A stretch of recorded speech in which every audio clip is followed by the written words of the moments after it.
Yeah, it's a personal decision, and this isn't going to be for everyone. I mean, what we are finding is that most people, when they learn about it and they understand about it, they get on board, especially when there's been a family history Yeah, that makes a big of difference kid of usually. of of kidney failure and transplant, and so they've seen the suffering and they wanna end that suffering. So the reality is if they don't have the family history of it, because there are some forms of the disease where you have it and the progression is so slow that kidneys are not failing, right?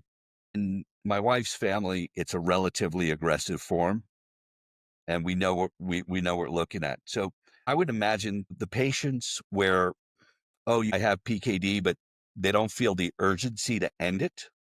It's probably less aggressive in that family. I think you still make them aware that, hey, this is an option. Point them to us to get more information. But but then it's a choice. And listen, we've had a few families come to us older, and there's one family in particular. They only got 3 embryos, and all three had PKD.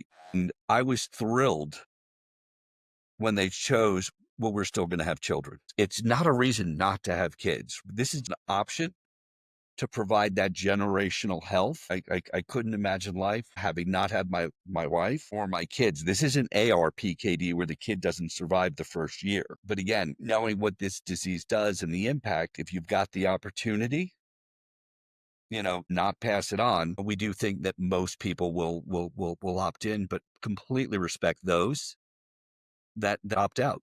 But again, the key is to give them the information so that they can make an informed decision.